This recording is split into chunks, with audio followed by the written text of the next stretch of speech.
नमस्ते कक्षा 6 के विद्यार्थियों, मेरा नाम है प्रसाद और आप सभी का आज की इस विज्ञान की क्लास में मैं स्वागत करता हूं। और आज की इस विज्ञान की क्लास में हम भोजन के घटक के बारे में कुछ जानकारी हासिल करेंगे।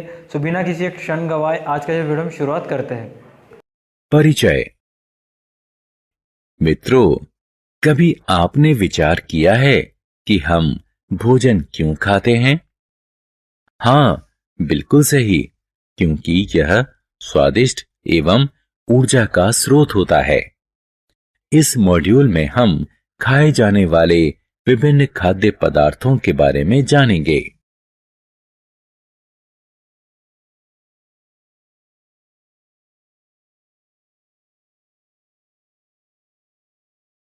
उद्देश्य। इस पाठ के अंत में हम निम्न करने में सक्षम हो जाएंगे: पोषकों को सूचीबद्ध करना, खाद्य पदार्थों में कार्बोहाइड्रेट, प्रोटीन और वसा का पता लगाना, विभिन्न विटामिनों और उनकी भूमिकाओं का वर्णन करना, शरीर में खनिजों के महत्व को समझना।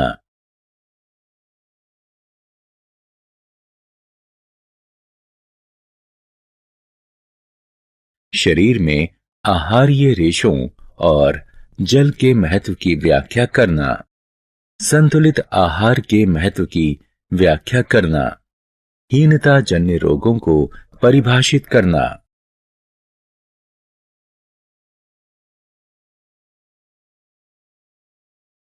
भोजन क्या है? मित्रों, जब हमारी मां हमारे लिए दाल, रोटी, सांभर, इडली, चावल इत्यादि स्वादिष्ट भोजन पकाती हैं, तो हम रोमांचित होते हैं, है ना?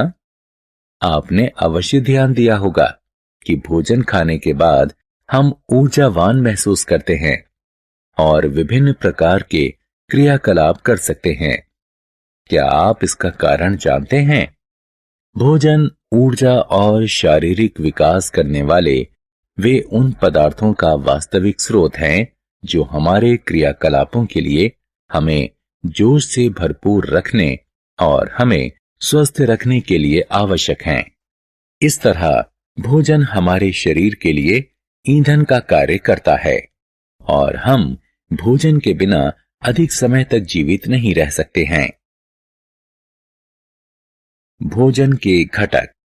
अब आप जानना चाहेंगे कि हम भोजन खाकर किस प्रकार से ऊर्जा प्राप्त करते हैं और भोजन हमारे शरीर के लिए ईंधन क्यों कहा जाता है। मित्रों, भोजन में मूल रूप से 5 घटक होते हैं। ये कार्बोहाइड्रेट, प्रोटीन, वसा, विटामिन और खनिज हैं। इनको सामूहिक रूप से पोषक कहा जाता है। हमारा शरीर ऊर्जा प्रदान करने के लिए भोजन पचाकर इन पोषकों को अवशोषित करता है। कुछ पोषक हमें बीमारियों से लड़ने में सहायता करते हैं। अब आप समझ सकते हैं कि हमारे माता पिता हमें पोषकों से भरपूर भोजन खाने के लिए क्यों जोर देते हैं। कार्बोहाइड्रेट। क्या आप इस तथ्य को जानते हैं कि प्रत्येक खाद्य पदार्थों में भिन्न भिन्न मात्रा में सभी पोषक पाए जाते हैं और प्रत्येक पोषक हमारे शरीर में भिन्न भूमिका निभाता है। आइए इन पोषकों के बारे में एक एक करके विस्तार से जानें। सबसे पहले कार्बोहाइड्रेट के बारे में जानें। कार्बोहाइड्रेट जीवित कोशिकाओं के लिए जरूरी संरचनात्मक घटक का निर्माण करता है। वे प्राणियों के लिए ऊर्जा का प्रमुख स्रोत है। कार्बोहाइड्रेट में शर्करा, स्टार्च, फाइबर इत्यादि शामिल हैं। वे मुख्य रूप से गेहूं, चावल, आलू और मक्का में पाए जाते हैं। प्रोटीन। आपने अवश्य देखा होगा कि जो बच्चे दूध नहीं पीते हैं वे कमजोर हो जाते हैं और उनका शारीरिक विकास भी कम होता है, क्योंकि दूध में वृद्धि के लिए जरूरी प्रोटीन होते हैं। हमारे आहार में मांस, मछली, अंडा, दाल, पनीर और सोयाबीन प्रोटीन के कुछ महत्वपूर्ण प्रमुख स्रोत हैं। प्रोटीन का प्रमुख कार्य ऊतकों का निर्माण एवं क्षतिग्रस्त ऊतकों में सुधार करना है।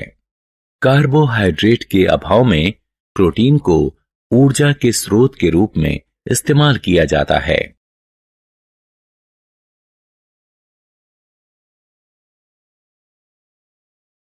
वसा।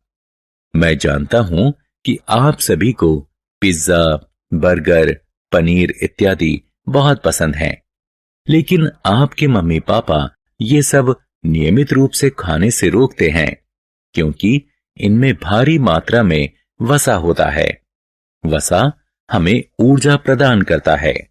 यदि हम इस ऊर्जा का इस्तेमाल नहीं करते हैं तो हमारा शरीर भविष्य में इस्तेमाल करने के लिए बॉडी फैट के रूप में भंडार बना लेता है।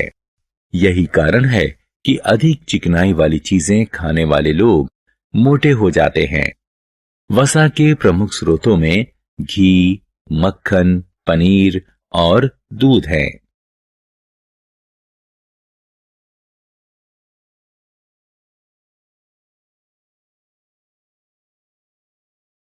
विटामिन। मित्रों, जब आप बीमार होते हैं और डॉक्टर के पास जाते हैं तो वह आपको हल्के भोजन के साथ फल खाने के लिए कहते हैं क्योंकि हमारे शरीर की अधिकांश प्रक्रिया में फलों एवं सब्जियों में उपस्थित विटामिनों की जरूरत होती है। इनकी जरूरत कम मात्रा में पड़ती है। यहाँ विटामिनों, उनके स्रोत और उनकी भूमिकाओं की सूची दी गई है।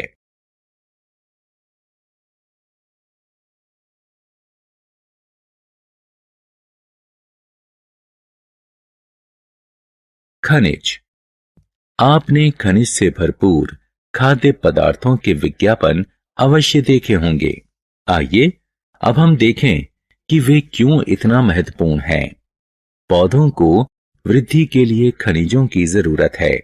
इसके अतिरिक्त हमारे शरीर में सभी रासायनिक प्रक्रियाओं के लिए अल्प मात्रा में खनिजों की जरूरत होती है। पोटेशियम, कैल्शियम, आयरन इत्यादि खनिजों के कुछ सामान्य उदाहरण हैं। आइए हम अगली तालिका में खनिजों के स्रोतों और उनकी भूमिकाओं के बारे में कुछ और जानें। आहार्य रेशे। प्रिय मित्रों, क्या आप जानते हैं कि हमारे शरीर में पोषक तत्वों के अतिरिक्त आहार तंतु भी महत्वपूर्ण भूमिका निभाते हैं। इनको सामान्य रूप से रूक्षांश यानी रफेज के रूप में जाना जाता है। यहां आपके लिए यह जानना जरूरी है कि रूक्षांश हमारे शरीर को कोई पोषण नहीं प्रदान करता है, लेकिन इसका आयतन बढ़ा देते हैं। ये केवल पौधों में पाए जाते हैं। दाल, आलू, ताजे फल और सब्जियां रूक्षांश के प्रमुख स्रोत हैं। ये हमारे शरीर को अपचित भोजन से छुटकारा दिलाते हैं। जल। आइए अब हम जल के बारे में जानें, जो हमारे भोजन का भी महत्वपूर्ण घटक है। हमारा शरीर अधिकांश जल द्रव रूप में ग्रहण करता है। इसके अतिरिक्त हम भोजन पकाते समय भी इसमें जल मिलाते हैं। जल हमारे शरीर को भोजन से पोषक अवशोषित करने में सहायता करता है। यह हमारे शरीर से कुछ अपशिष्टों को पेशाब एवं पसीने के रूप में बाहर निकालने में भी सहायक है। हीनता जन्य रोग। मित्रों, संतुलित आहार के बारे में जानने के बाद हमें यह भी अवश्य जानना चाहिए कि यदि हम उचित आहार नहीं लेते हैं तो हमें किन समस्याओं का सामना करना पड़ेगा। मुझे आशा है कि आपने हीनान रोगों के बारे में अवश्य सुना होगा। ये रोग तब होते हैं जब कोई लंबे समय तक पोषकों की कमी होती है और इसीलिए ये हीनान रोग कहलाते हैं। यहाँ कुछ हीनान रोगों और उनके लक्षणों की सूची दी गई है।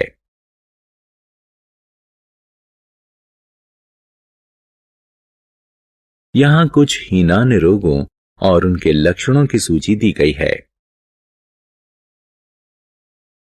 सारांश।